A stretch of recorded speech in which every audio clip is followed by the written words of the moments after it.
What's up everyone? Welcome back to the channel. Guys, हम लोग पढ़ रहे थे the sources of business finance और इस चैप्टर के दो पार्ट्स में हम लोगों ने पहले में इंट्रोडक्शन पढ़ा। कल की क्लास में हम लोगों ने ऑनर्स फंड्स को कवर किया था। अब आज की क्लास में हम लोग बोरोड फंड्स के बारे में पढ़ने वाले हैं। It is going to be very interesting. कोशिश करेंगे चैप्टर को आज खत्म कर देंगे और कुछ रह गया तो वो कल की क्लास में खत्म कर लेंगे, अदरवाइज आज मैक्सिमम खत्म होने के चांसेस हैं। तो चलिए जल्दी से शुरू करते हैं और देखते हैं व्हाट आर बोरोड सोर्सेज और बोरोड फंड्स में कौन कौन से ऑप्शंस हमारे पास होते हैं। चलिए लेट्स बिगिन।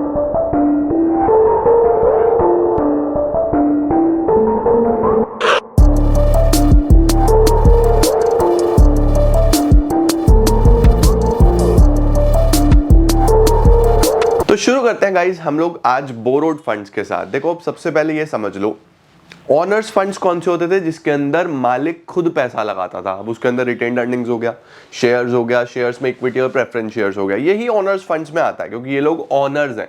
जो भी लोग शेयर्स के थ्रू पैसा लगाएंगे वो ऑनर्स बनेंगे, है ना। आज हम पढ़ने वाले हैं बोरोड फंड्स।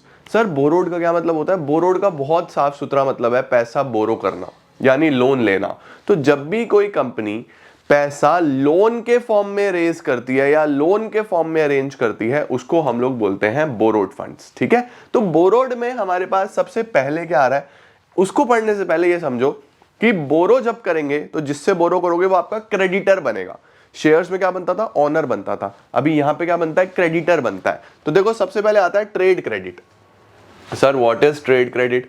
अब देखो ट्रेड क्रेडिट जरूरी नहीं है कि कोई कंपनी ही लेगी। ट्रेड क्रेडिट कोई भी नॉर्मल सोल प्रोप्राइटरशिप फर्म भी ले सकती है, पार्टनरशिप फर्म भी ले सकती है, कोई भी फर्म। एक ट्रेडर जब दूसरे ट्रेडर से उधार में माल खरीदता है तो उस उधार को हम लोग ट्रेड क्रेडिट बोलते हैं। जैसे फॉर एग्जांपल मेरी एक छोटी सी कपड़े की दुकान है और मैंने एक और होलसेलर को बोला कि भैया मैं रिटेलर हूं, आप मुझे प्लीज इतना कपड़ा दे दो, मैं ये बेच दूंगा, मैं आपको पैसे दे दूंगा, फिर मैं और ले जाऊंगा। तो उसने कहा चलो ठीक है, आपके पास 10 दिन का समय है या 15 दिन का समय है या 1 महीने का समय है, आप ये सामान ले जाओ, बेच लो, पैसा दे देना। आपकी ईमानदारी के ऊपर दे रहा हूं, मैं आपको जानता हूं, आपकी क्रेडिट वर्दीनेस अच्छी है मेरी नजर में, इसीलिए आपको दे रहा हूं, सबको नहीं देता हूं मैं, क्योंकि आप पे मुझे भरोसा है, आपने पहले भी मेरा पैसा टाइम पे दिया है, इसीलिए मैं आपको दे रहा हूं, है ना। तो जब एक दुकानदार किसी दूसरे दुकानदार को उधार देता है तो उसको क्या बोलते हैं? हम ट्रेड क्रेडिट बोलते हैं सिंपली। अब मैं उसके लिए कौन हो गया? डेटर, जिससे उसने पैसा लेना है। वो मेरे लिए कौन हो गया? क्रेडिटर, मुझे जिसका पैसा देना है। सिंपल। देखो क्या लिखा है, trade credit is the credit extended by one trader to another for the purchase of goods and services. अब बुक्स में कैसे आएगा? सन्ड्री क्रेडिटर्स या फिर अकाउंट पेबल। मेरी बुक्स में मैं उसको या तो क्रेडिटर बोलूंगा या मैं उसको अकाउंट पेबल बोलूंगा। It is commonly used as a source of short term finance. ध्यान रखना बच्चों, ये शॉर्ट टर्म के लिए चलता है, लॉन्ग टर्म के लिए नहीं चलता। Okay, it is granted to those customers who have reasonable amount of financial standing and goodwill. सिर्फ जिनकी अच्छी गुडविल है, जिनकी अच्छी फाइनेंशियल स्टैंडिंग है, उनको ये पैसा मिलता है, ये लोन मिलता है, बाकी को जनरली नहीं मिलता। सही है। क्या फायदे हैं इसके? काफी कन्वीनियंट और कॉन्टिन्यूस सोर्स ऑफ फंड है। कन्वीनियंट का मतलब इजी है, आसानी से मिल जाता है, और कॉन्टिन्यूस है, बिजनेस में ये साइकिल चलती रहती है भैया पिछले का पैसा दिया, अगला माल ले आए, फिर पैसे दिया, पिछला माल ले आए, ऐसे चलता रहता है। आगे क्या है? It may be readily available in case the credit worthiness of the customer is known to the seller. ये आसानी से मिल जाएगा अगर आपकी गुडविल अच्छी है सेलर की नजर में, आप क्रेडिट वर्दी हो अगर उसकी नजर में, तो आपको मिल जाएगा। It doesn't create any charge on the assets of the firm. अब ये आपके एसेट्स पे कोई चार्ज क्रिएट नहीं करता। सर मतलब वही है कि यहाँ पे अगर आप पे नहीं कर पाते तो इसमें ऐसा कहीं लीगली नहीं है कि आपकी संपत्ति बिक जाएगी, आपका सारी प्रॉपर्टी बेचनी पड़ेगी, पैसा देना ही पड़ेगा। नहीं दे पाते तो फिर नुकसान होता है सेलर का। ये तो म्यूचुअल अंडरस्टैंडिंग से होता है, इसके अंदर कोई एग्रीमेंट वगैरह नहीं होता। आगे क्या है? It needs to promote the sales of an organization. ये बेसिकली ऑर्गेनाइजेशन की सेल्स को प्रमोट करने में हेल्प करता है। क्यों? क्योंकि उधार पे माल मिला है तो आपकी दुकान में माल है आपकी दुकान में तो बिकेगा भी अच्छे से, तो आपकी सेल बढ़ती है। सिंपल। डीमेरिट्स क्या है बच्चे? अगर इजीली अवेलेबल हो जाता है तो कई बार फर्म ओवर ट्रेडिंग कर देती है। ओवर ट्रेडिंग का मतलब कि बहुत ज्यादा बोरो कर लेती है, जो कि उसके लिए नुकसान है। क्यों नुकसान है सर? देखो कई बार मुझे पता होता है कि इतना मैं बेच नहीं पाऊंगा, लेकिन क्योंकि उधार में मिल रहा था मैंने ले लिया, कर्जा बढ़ गया नहीं बढ़ गया बिना बात, तो ओवर ट्रेडिंग हो जाती है। Only limited amount of funds can be generated through trade credit. अब ये लिखा हुआ है, देखो लोन तो आप बहुत बड़े अमाउंट का ले सकते हो, ट्रेड क्रेडिट लिमिटेड अमाउंट का ही मिलता है, हमेशा बहुत ज्यादा नहीं मिलता है। है ना, बस सामने वाला जितना दे पा रहा है कंफर्टेबली वो इतना ही देगा, बहुत ज्यादा अगर आप एक्सपेक्ट कर रहे हो तो भूल जाओ। It is generally a costly source of funds as compare to most other sources. Generally थोड़ा सा कॉस्टली पड़ता है। सर कॉस्टली क्यों पड़ता है? देखो अगर सामने वाला आपको उधार देता है ना, तो वो प्राइजेस भी उसी तरीके के लगा के चलता है, नॉर्मल प्राइस से ज्यादा प्राइस पे देगा वो आपको सामान, क्योंकि उसको पता है कि बहुत सारा पैसा मरेगा भी, तो उसको कवर तो करना है ना। तो जो उधार में दिया जाता है सामान, उसके प्राइसेस जनरली हाई होते हैं, इसीलिए थोड़ा सा कॉस्टली पड़ता है as compare to other sources. तो ये है बच्चों हमारे पास बोरोड में सबसे पहला सोर्स, जो कि है ट्रेड क्रेडिट। अब हमारे पास बच्चे नेक्स्ट बोरोड फंड्स का सोर्स होता है डिबेंचर्स। सर डिबेंचर्स क्या है? देखो यहाँ पे पिछला वाला ट्रेड क्रेडिट क्या था, एक फर्म भी ले सकती है, एक पार्टनरशिप फर्म भी ले सकती है, राइट। डिबेंचर सिर्फ एक कंपनी ही इशू करेगी, ठीक है। डिबेंचर किसकी फॉर्म में होता है? एक एक्नॉलेजमेंट होता है जिसपे लिखा होता है कि हाँ कंपनी आपसे इतना पैसा ले रही है और इतने टाइम में आपको वापस करने का प्रॉमिस करती है विद इंटरेस्ट। डिबेंचर्स पे एक फिक्स इंटरेस्ट होता है जो कंपनी को पे करना ही करना है। दूसरी बात, कंपनी पे नहीं करेगी तो एसेट्स तक बिक जाएंगे, यानी कि ये कंपनी के एसेट्स पे चार्ज क्रिएट करता है। ये लोन आपको चुकाना ही पड़ेगा, पैसा कहीं से लाओ, समझे? तो क्या है देखो, debentures are an important source of raising long term debt capital. Trade credit short term था, ये लॉन्ग टर्म है, ठीक है। A company can raise funds through issue of debentures which bear a fixed rate of interest. Fixed rate of interest होता है। Debenture issued by a companies an acknowledgement. Acknowledgement का मतलब हम एक्सेप्ट करते हैं that a company has borrowed certain amount of money, कि company ने कुछ पैसा बोरो करा है, which it promises to repay, जो वो प्रॉमिस करती है कि वो रीपे करेगी on a future date. Debenture holder are termed as the creditors of the company. सीधी सी बात है, जिससे डिबेंचर्स यानी जिससे लोन लिया है वो क्रेडिटर्स ही कहलाएंगे, क्योंकि उनका पैसा देना है। क्रेडिटर्स कौन होते हैं? जिनका पैसा देना होता है।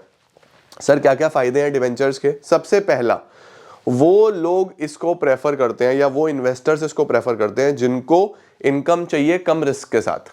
भाई डिबेंचर कौन खरीदेगा? जिसको रिस्क नहीं लेना, क्योंकि शेयर्स में तो रिस्क है, पता नहीं प्रॉफिट आएगा या नहीं आएगा, कब आएगा भाई कुछ नहीं पता, ज्यादा आएगा तो ज्यादा, कम आएगा तो कम। डिबेंचर्स में कोई रिस्क नहीं है। आपने कंपनी को लोन दिया, कंपनी आपको फिक्स इंटरेस्ट पे करेगी कैसे भी करे, उसको करना पड़ेगा, नहीं करेगी तो उसके एसेट्स बिकेंगे। दूसरा, एक तो रिस्क नहीं, दूसरा फिक्स रिटर्न, फिक्स्ड है, आना ही आना है, समझ गए? सबसे पहला फायदा। दूसरा, debentures are fix charge funds and do not participate in the profits of the company. Debentures एक फिक्स चार्ज फंड्स है, एक बार में आपको फिक्स पेमेंट्स करना है, प्रॉफिट से आपको कोई मतलब नहीं है। प्रॉफिट जितना भी होगा सारा इक्विटी शेयर्स का होगा, तो इक्विटी शेयर्स के लिए तो अच्छा है ना, वो बोलेंगे यार बढ़िया है, हमारे प्रॉफिट्स पे फर्क ही नहीं पड़ रहा। सारा का सारा डिबेंचर्स को तो फिक्स इंटरेस्ट देना है, फिर प्रॉफिट चाहे जितना मर्जी बनाओ, कोई बात ही नहीं है। तीसरा, issue of debenture is suitable when the sales and earnings are stable. ये तभी अच्छे होंगे बेटा जब आपकी सेल्स, आपकी अर्निंग स्टेबल है। अगर आपकी सेल्स और अर्निंग स्टेबल नहीं है ना, तो ये आपके लिए बहुत बड़ा बर्डन हो सकते हैं, ये बहुत बड़ा नुकसान हो सकते हैं। तो ध्यान रखना, डिबेंचर तभी इशू करें अगर आपकी सेल्स और अर्निंग स्टेबल है, अदरवाइज बहुत रिस्की है, ठीक है।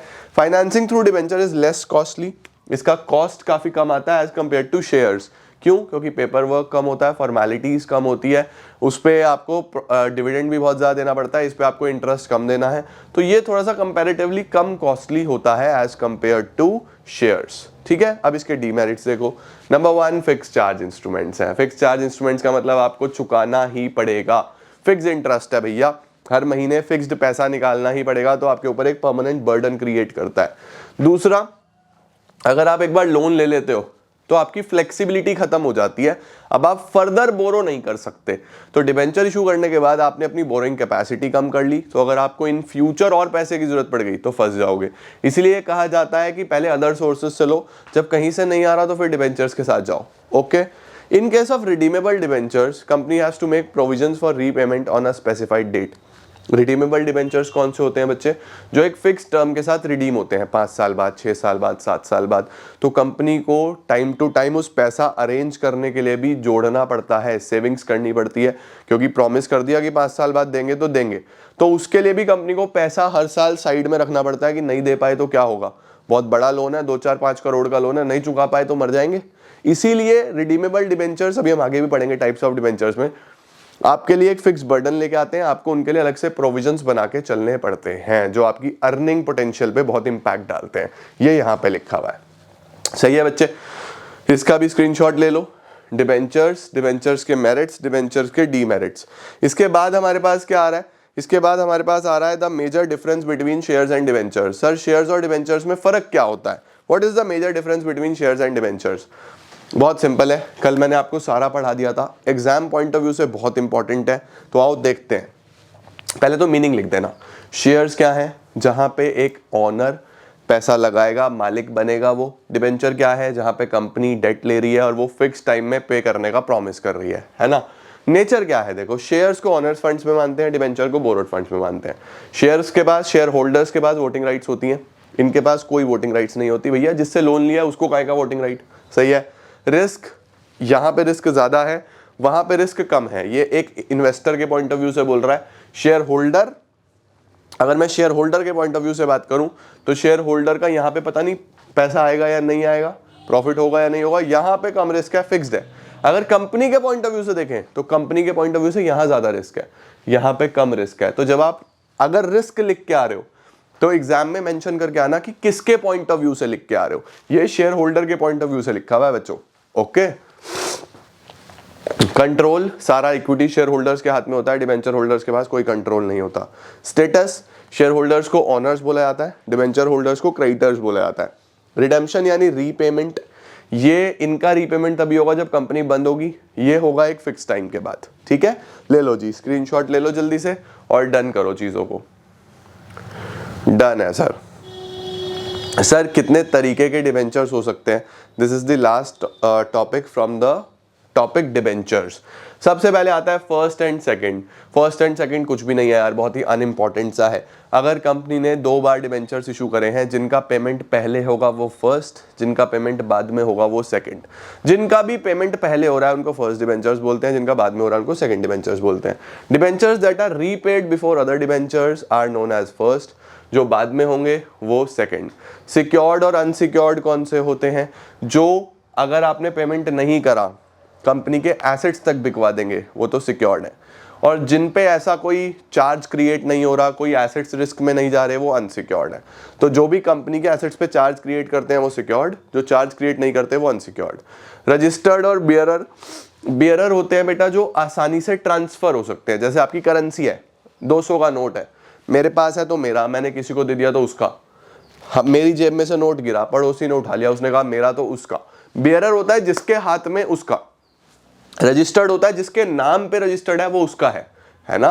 सही है ना। अब मेरी कंपनी का रजिस्ट्रेशन सर्टिफिकेट है, सर्टिफिकेट ऑफ इनकॉर्पोरेशन, मेरी जेब से गिर गया, किसी और ने उठा लिया तो कंपनी उसकी थोड़ी ना हो गई, मेरे नाम पे रजिस्टर्ड है ना।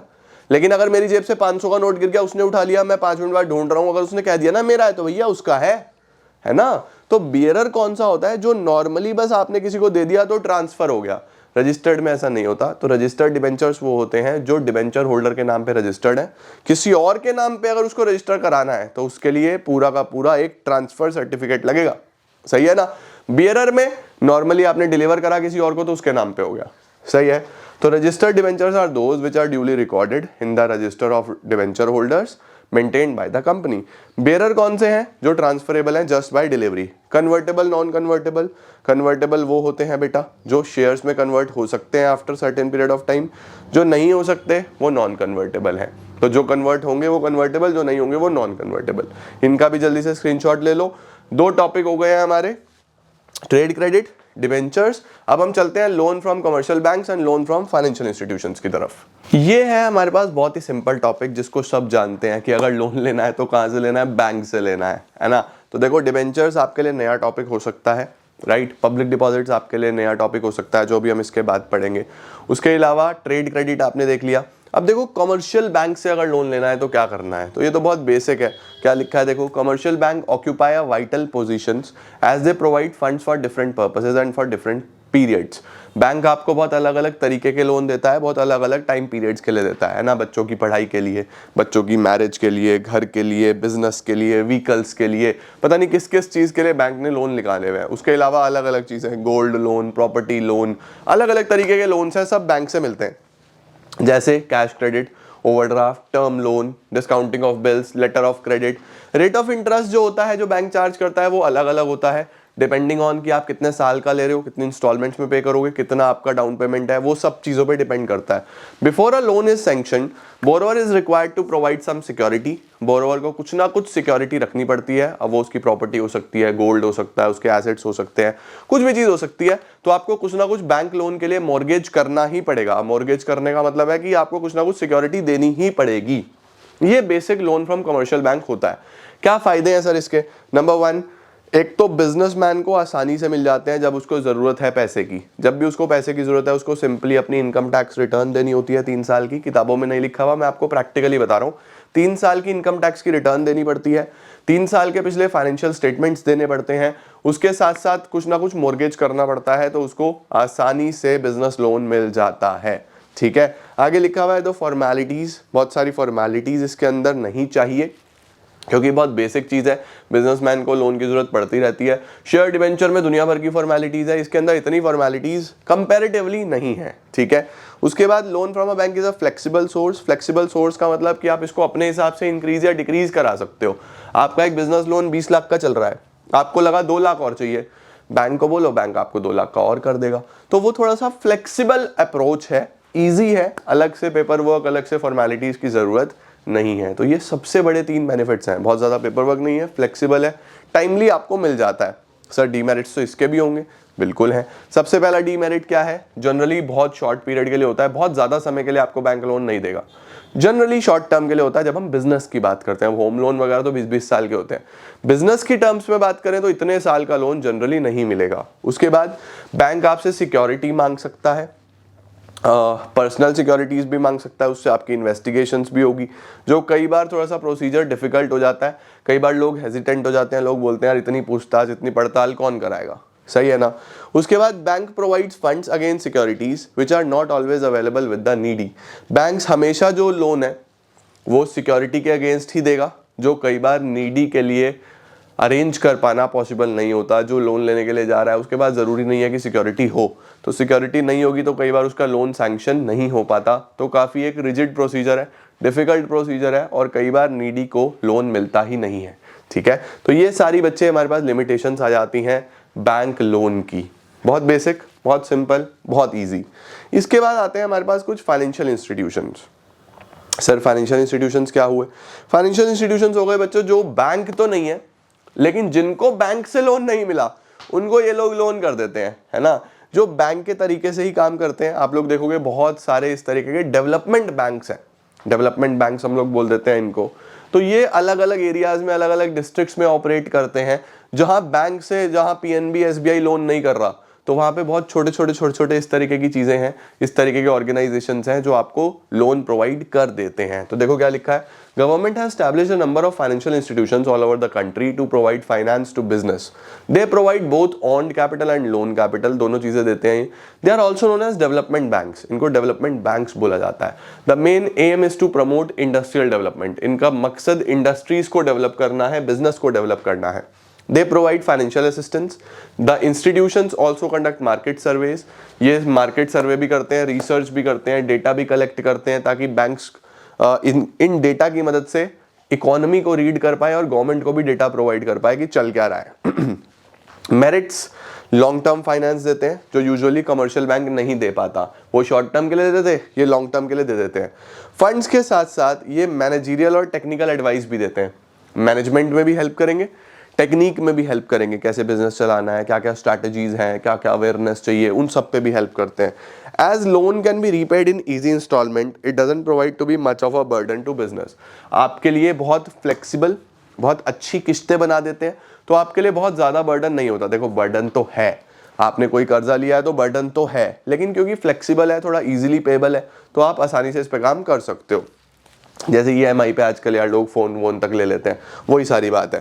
Funds are made available even during period of depression. Sir depression का मतलब क्या है? डिप्रेशन का मतलब होता है बच्चों जब इकोनॉमी डाउन हो। यहाँ इंसान के डिप्रेशन की बात नहीं कर रहा, इकोनॉमिक डिप्रेशन की बात कर रहा है। तो हमारा बिजनेस जब डाउन हो, जैसे कोविड के टाइम पे सब बंद हो गया था, इकोनॉमी बिल्कुल डिप्रेशन में चली गई थी, तो उस टाइम पे भी ये लोग लोन्स प्रोवाइड कर देते हैं जब कहीं और से नहीं मिल रहा होता। तो ये इस चीज की बात कर रहा है, राइट। डीमेरिट्स क्या है इसके? Restrictions on dividend payment are imposed. इसका मतलब ये है बच्चों, सिर्फ डिविडेंड पेमेंट में ही नहीं, और भी बहुत सारे रिस्ट्रिक्शन आपके ऊपर लगा देते हैं। अगर आप इनसे लोन लोगे ना तो आप डिविडेंड नहीं पे कर सकते, किसी और का बाहर आप पैसा नहीं दे सकते, पहले आपको हमेशा इनकी पेमेंट ही करनी होगी। जब तक आप इनकी पेमेंट नहीं करोगे तब तक आप आगे नहीं बढ़ सकते हो, पहले आपको इनकी पेमेंट करनी ही होगी किसी भी तरीके से। उसके बाद they follow rigid criteria for grant of loans, procedure फिर से टाइम कंज्यूमिंग और एक्सपेंसिव, ये तो सब में ही रहेगा। डिबेंचर हो, कमर्शियल बैंक को लोन लेना है तो यार कोई भी ऐसे तो नहीं देगा ना, तो प्रोसीजर तो रहेगा, पेपर वर्क होगा, टाइम कंज्यूमिंग होगा, एक्सपेंसिव होगा, काफी समय लगेगा। They may have their nominees on the board of directors of the borrowing company, कई बार ये ऐसे तक कर देते हैं, आपको बोल देते हैं कि अगर लोन लेना है तो हमें अपना नॉमिनी बनाओ। हमें अपना नॉमिनी बनाने का मतलब है कि आपकी संपत्ति आपके बाद किसकी, हमारी। तो कई बार ऐसा कर लेते हैं, ये इतने रिजिड हो जाते हैं कि आपको बोलते हैं कि भैया अगर आप नहीं चुका पाए तो हमें कुछ ना कुछ तो चाहिए ना, तो आप हमें हमारा नॉमिनी बना दो, आप अपना हमें नॉमिनी तक बनाने के लिए ये लोग बोल देते हैं। तो ये है बेटा जी लोन फ्रॉम फाइनेंशियल इंस्टीट्यूशंस, समझ गए। तो बहुत सारी चीजें हमने पढ़ ली, डिबेंचर पढ़ लिया, कमर्शियल बैंक पढ़ लिया, फाइनेंशियल इंस्टीट्यूशन पढ़ लिया हम लोगों ने, और क्या पढ़ा, जब बिजनेसमैन को आसानी से मिलता है तो हम लोगों ने ट्रेड क्रेडिट भी पढ़ लिया। अब एक दो छोटे छोटे टॉपिक और बचे हैं, उनको भी कंप्लीट कर देते हैं। एक छोटा सा टॉपिक बच्चों हमारे पास और है जो कि है पब्लिक डिपॉजिट्स। सर क्या है पब्लिक डिपॉजिट? देखो नाम में ही है, पब्लिक का पैसा डिपॉजिट करना। इसका मतलब ये है जनता के पास पैसा है, जनता जाके कहाँ डिपॉजिट करती है? बैंक में डिपॉजिट करती है। अगर कंपनी पब्लिक को बोले या एक ऑर्गेनाइजेशन पब्लिक को बोले कि भैया आपके पास पैसा है ना, आप उसको बैंक में जमा करोगे, बैंक आपको 3.5%, 4%, 5% का रिटर्न देगा, है ना भाई, इतना ही तो इंटरेस्ट मिलता है, हम आपको 8% दे देंगे, हम आपको 9% दे देंगे, तो क्यों ना आप हमारे यहाँ पे डिपॉजिट कर दो अपना पैसा, हमें पैसे की जरूरत है, हमारे बिजनेस में भी हेल्प हो जाएगी, आपको रिटर्न ही तो चाहिए, आप बैंक में क्यों रखते हो कि आपका पैसा बढ़े, इंटरेस्ट मिले, हम आपको ज्यादा पे इंटरेस्ट देंगे, राइट, और आपको कोई प्रॉब्लम भी नहीं आने देंगे। तो इसको बोलते हैं पब्लिक डिपॉजिट। जब पब्लिक बैंक में ना पैसा जमा करके डायरेक्टली किसी ऑर्गेनाइजेशन में अपना पैसा रखता है, उसको पब्लिक डिपॉजिट बोलते हैं। देखो लिखा हुआ है deposits which are raised by organization directly from the public, उसको हम पब्लिक डिपॉजिट बोलते हैं। The rate of interest offered are higher than bank deposits, rate of interest ज्यादा होता है इसीलिए पब्लिक इसमें पैसा डालती है। Any person who is interested in depositing money, अगर कोई भी इंसान ऐसा करना चाहता है तो एक प्रेस्क्राइब्ड फॉर्म दिया हुआ है, वो फॉर्म फिल करके वो ये काम कर सकता है। Organization in return issues a deposit receipt, organization आपको एक डिपॉजिट रिसिप्ट देगी as the acknowledgement of debt, कर्जा है ना तो लिख के तो देगी कि हमने लोन लिया है ना। Public deposits are beneficial to both the depositor as well as the organization, दोनों को फायदे हैं भाई, कंपनी का काम हो गया, ऑर्गेनाइजेशन का काम हो गया, पैसा मिल गया, और सामने वाले का काम हो गया, उसको इंटरेस्ट बहुत अच्छा मिलेगा, प्रॉपर डेट है, टेंशन कोई है नहीं, कर्जा लिया ऑर्गेनाइजेशन ने तो पे तो करेगा। फायदे क्या क्या है? सबसे पहला प्रोसीजर सिंपल है as compare to other debentures, commercial bank के लोन से कितना सिंपल प्रोसीजर है, कुछ भी नहीं करना है, एक फॉर्म फिल करना है, एक्नॉलेजमेंट हुआ, काम खत्म। दूसरा, cost is lower than the cost of borrowing from other banks, अगर आप बैंक से बोरो करते हो, फाइनेंशियल इंस्टीट्यूशन से बोरो करते हो तो वहां पे कॉस्ट ऑफ बोरोइंग बहुत ज्यादा आता है, यहाँ पे कॉस्ट ऑफ बोरोइंग कंपैरेटिवली कम है। उसके बाद यूजुअली एसेट्स पे कोई चार्ज क्रिएट नहीं होता, तो आपके लिए थोड़ा सा इजी रहता है कि अगर हम नहीं भी चुका पाए, कोशिश करेंगे चुकाएंगे, लेकिन अगर हम नहीं भी चुका पाए तो हमारे एसेट्स तो नहीं बिकेंगे, है ना। तो कंपनी के लिए तो फायदा है, पब्लिक के लिए थोड़ा सा रिस्की हो गया कि नहीं चुकाया, कंपनी भाग गई, फिर तो प्रॉब्लम तो थोड़ा सा हो सकता है, लेकिन कंपनी के लिए फायदा है। उसके बाद as the depositor do not have voting rights, depositor के पास कोई वोटिंग राइट्स नहीं होते, तो आपके बिजनेस का कंट्रोल भी कहीं नहीं जा रहा, आपके हाथ में ही रहेगा। तो ये सारे बच्चों इसमें फायदे होते हैं पब्लिक डिपॉजिट्स में। डीमेरिट्स क्या है? नंबर 1, कई बार ये मुश्किल हो जाता है क्योंकि आपको ज्यादा पैसा चाहिए होता है, दूसरा अनसिक्योर्ड होता है, तो लोग इंटरेस्ट ही नहीं दिखाते, भैया इतना रिस्क कोई नहीं लेता, तो पब्लिक डिपॉजिट से पैसा अरेंज करना कई बार आपके लिए काफी डिफिकल्ट हो जाता है और सही समय पे नहीं मिलता। It is an unreliable source, इस पे आप रिलाय नहीं कर सकते क्योंकि पता नहीं जब आप पैसा मांगोगे तो पब्लिक रिस्पॉन्ड करेगा या नहीं करेगा, तो बहुत ही अनरिलायबल सोर्स है। नई कंपनी को काफी डिफिकल्ट होता है क्योंकि उस पर किसी को भरोसा नहीं होता, तो इस सोर्स से पैसा रेज करना नई कंपनी के लिए बहुत ही डिफिकल्ट है, राइट। ये इसके डीमेरिट्स हो गए बच्चों। तो पब्लिक डिपॉजिट्स भी खत्म। आपके सिलेबस में बस एक छोटा सा टॉपिक और लिखा हुआ है, इंटर कॉर्पोरेट डिपॉजिट्स, ICD। तो इंटर कॉर्पोरेट डिपॉजिट्स आप बस NCERT से रीड लगा लेना, छोटा सा एक पैराग्राफ दिया हुआ है। इंटर कॉर्पोरेट डिपॉजिट क्या होता है? नाम में ही है, इंटर कॉर्पोरेट, यानी जब एक कंपनी किसी दूसरी कंपनी में पैसा लगाती है, उसको लोन देती है, उसको हम इंटर कॉर्पोरेट डिपॉजिट बोलते हैं कि मैं कंपनी A हूं, एक कंपनी B है, कंपनी ए को पैसे की जरूरत है, उसने कंपनी बी को बोला यार मुझे 7 साल के लिए एक लोन दो ना, हम आपको वापस कर देंगे और आप हमारे क्रेडिटर हो, आपको रेट ऑफ इंटरेस्ट अच्छा देंगे, आपको किसी तरीके की कोई प्रॉब्लम नहीं आने देंगे, पैसा आपका सेफ है, आप हमारे में इन्वेस्ट कर दो। सही है। तो एक कंपनी को पैसे की जरूरत पड़ी, बी ने दे दिया, तो इसको हम क्या बोलते हैं, inter corporate deposit. Very very simple. Merits और डीमेरिट्स सारे के सारे आप डिबेंचर्स वाले लिख के आ सकते हो, बहुत ही बेसिक चलेगा, राइट। तो ये सारी चीजें गाइज आपके सीबीएसई सिलेबस में दी हुई थी, एग्जैक्टली मेंशन थी। तो जितनी भी चीजें लेटेस्ट सिलेबस में मेंशन थी मैंने वो सारी करा दी। आप चाह सीबीएसई वेबसाइट पे सिलेबस चेक कर सकते हो। स्टिल अगर कुछ स्कूल्स में और भी चीजें कराई गई हो, जैसे इंटरनेशनल फाइनेंसिंग, जैसे एडीआर, जीडीआर, आईडीआर, है ना, इस तरीके की चीजें कराई गई हो, ग्लोबल डिपॉजिटरी रिसिप्ट्स वगैरह, तो वो मैंने लास्ट ईयर की प्लेलिस्ट में कराई हुई है, तो आप वहां से कवर कर सकते हो। सिंस इस बार के सिलेबस में वो अलग से मेंशन्ड नहीं है, इसलिए मैं नहीं करा रहा हूं, राइट, क्योंकि जितनी भी वीडियोस हैं वो एज पर लेटेस्ट सिलेबस होती हैं, तो आपके लिए इतना इनफ रहेगा। स्टिल अगर कुछ स्कूल्स में पढ़ाएगा, क्योंकि कुछ स्कूल्स पढ़ा देते हैं, वो बोलते हैं यार हमें तो पढ़ाना है, हमें फर्क नहीं पड़ता, तो आप जाके बहुत आसानी से प्रीवियस ईयर वीडियोस में जाना, आपको वो मिल जाएगा, क्योंकि लास्ट ईयर वो सिलेबस में था तो मैंने कराया था, तो आप वहां से कवर कर सकते हो। ऑलराइट, इसी के साथ बेटा जी हमारा सोर्सेज ऑफ बिजनेस फाइनेंस भी खत्म होता है। अब हमारे पास बचता है इंटरनल ट्रेड, उसके बाद स्मॉल बिजनेस और एक्सटर्नल ट्रेड, 3 चैप्टर्स बचते हैं, वो भी हम क्विकली खत्म कर लेंगे। इसी वीक में 1-2 चैप्टर्स और कर लेंगे, एक आधा बचेगा, वो नेक्स्ट वीक में अकाउंट्स के साथ खत्म कर देंगे। तो स्टैटिस्टिक्स हमारा पूरा हो चुका है, बिजनेस स्टडीज हमारा पूरा हो जाएगा, अकाउंट्स में फाइनेंशियल स्टेटमेंट्स विद एडजस्टमेंट्स का आप सब वेट कर रहे हो, चिंता मत करो, मैं उसको भी बहुत अच्छे से कराऊंगा, बहुत शिद्दत से कराऊंगा, तुम्हें कोई प्रॉब्लम आने नहीं दूंगा उसके अंदर। Alright, thank you so much guys for joining in, I am gonna see you all super soon, till then see ya, take care, bye bye.